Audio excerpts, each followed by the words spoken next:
الحمدللہ، بلا وجہ کسی کو تکلیف پہنچانا منع ہے۔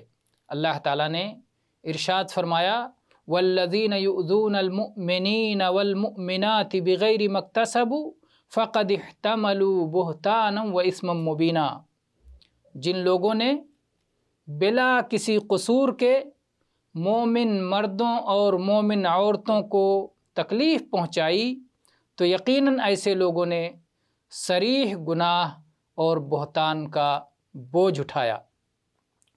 اور اللہ کے نبی صلی اللہ علیہ وسلم نے ایک مسلمان کا کردار یہ بتایا ہے کہ اس کے ہاتھ اور زبان سے دوسرے مسلمان محفوظ ہوتے ہیں، جیسا کہ متفق علیہ حدیث ہے۔ عبداللہ ابن عمرو ابن عاص رضی اللہ عنہما فرماتے ہیں کہ اللہ کے نبی صلی اللہ علیہ وسلم نے فرمایا المسلم من سلم المسلمون من لسانہ و یدہ۔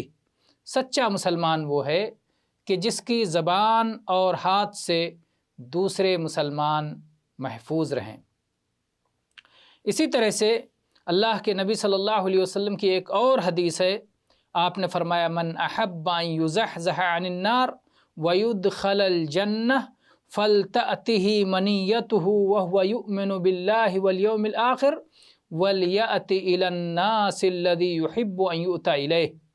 صحیح مسلم کی حدیث ہے، اللہ کے نبی صلی اللہ علیہ وسلم نے فرمایا کہ جو شخص اس بات کو پسند کرتا ہے کہ اسے جہنم سے بچا لیا جائے اور جنت میں اسے داخلہ مل جائے، تو اسے اس حالت میں موت آنی چاہیے کہ اس کا اللہ پر اور آخرت کے دن پر ایمان ہو، اور اس کا کردار یہ ہو کہ لوگوں کے ساتھ اس کا رویہ ایسا ہو جس طرح کا رویہ خود وہ اپنے ساتھ پسند کرتا ہے۔ وآخر دعوانا ان الحمد للہ رب العالمین۔